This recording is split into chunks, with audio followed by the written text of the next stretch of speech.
नेपाल में एक नया प्रधानमंत्री आया है और उसने पीएम बनते ही वो काम कर दिए जो नेपाल के पिछले 47 प्रधानमंत्रियों में से किसी ने भी नहीं किए थे। शपथ लेने के सिर्फ 48 घंटे के अंदर उसने पूरा सिस्टम हिला दिया। पुराने नेता गिरफ्तार हुए, भ्रष्टाचार की जड़ें उखाड़ी गईं और एक ऐसा प्लान सामने आया जो नेपाल की राजनीति में पहले कभी नहीं देखा गया था। आज मैं आपको बताऊंगा बालेन शाह ने पीएम बनने के बाद क्या क्या किया और क्यों पूरी दुनिया की नजरें अब नेपाल पर टिकी हुई हैं। 27 मार्च 2026 बालेन शाह ने प्रधानमंत्री की शपथ ली और उसी रात कैबिनेट को अप्रूव किया गया और सरकार ने रिलीज किया एक 100 पॉइंट गवर्नेंस रिफॉर्म एजेंडा। 100 काम, 100 बदलाव, एक ही रात में। दोस्तों, नेपाल की राजनीति में यह पहली बार हुआ था कि किसी पीएम ने शपथ लेते ही इतनी तेजी से काम शुरू किया हो। पहले के नेता महीनों तक सोचते थे, बालेन ने घंटों में काम शुरू कर दिया और अगली सुबह 28 मार्च को पुलिस ने दरवाजा खटखटाया। 4 बार के प्रधानमंत्री केपी शर्मा ओली के घर का ओली,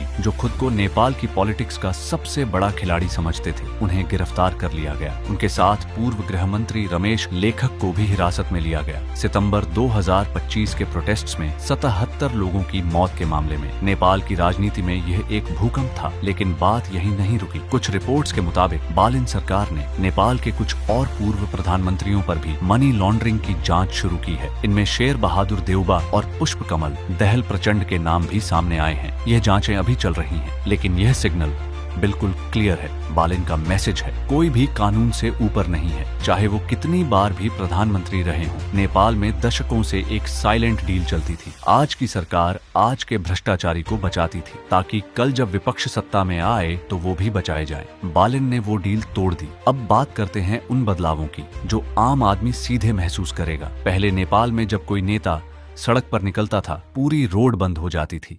आम आदमी घंटों ट्रैफिक में फंसा रहता था। बालेन ने इस पर पूरी तरह रोक लगा दी। अब वीआईपी कन्वॉयज के लिए रोड बंद करना इल्लीगल है। नेता भी ट्रैफिक में रुकेंगे, बिल्कुल आम आदमी की तरह। और सरकारी दफ्तरों में जो नेताओं की बड़ी बड़ी तस्वीरें लगी रहती थीं, वो भी हटा दी गईं। इसके साथ एक और बड़ा फैसला, सरकारी अधिकारियों के बच्चे अब सरकारी स्कूल में ही पढ़ेंगे। जब नेताओं के अपने बच्चे सरकारी स्कूल में जाएंगे, तब वो स्कूल खुद ब खुद सुधर जाएंगे। बालेन सरकार ने एक बड़ा फैसला लिया।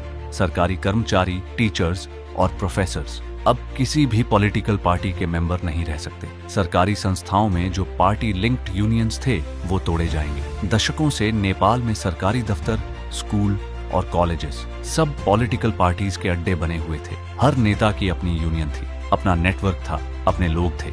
बालेन ने कहा यह बंद होगा। इसके अलावा फेडरल मिनिस्ट्रीज की संख्या 22 से घटाकर 17 करने का फैसला हुआ। जो बोर्ड्स और कमिटीज बेकार बैठी थी और सिर्फ सरकारी पैसा खाती थी, उन्हें बंद करने की तैयारी शुरू हुई। सरकार छोटी होगी लेकिन काम ज्यादा होगा।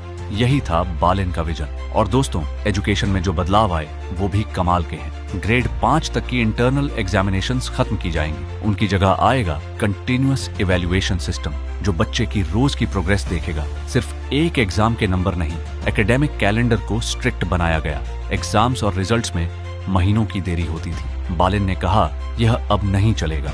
अब बात करते हैं उस काम की जो शायद सबसे जरूरी था। पासपोर्ट बनवाना हो, ड्राइविंग लाइसेंस हो या सिटीजनशिप सर्टिफिकेट, पहले इसके लिए सरकारी दफ्तरों के चक्कर लगाने पड़ते थे। घंटों लाइन में खड़े रहो। बालेन ने कहा यह बंद। अब यह सब डॉक्यूमेंट्स सीधे घर पर डिलीवर होंगे 100 दिनों के अंदर। और एक डिजिटल प्लेटफॉर्म भी लॉन्च हुआ जिस पर कोई भी देख सकता है कि सरकार ने क्या वादे किए और उनमें से कौन सा काम पेंडिंग है, कौन सा पूरा हुआ। जनता खुद ट्रैक कर सकती है। नेपाल में पहली बार ऐसा हुआ। बालेन ने जो कैबिनेट बनाई वो भी नेपाल की हिस्ट्री में अलग थी।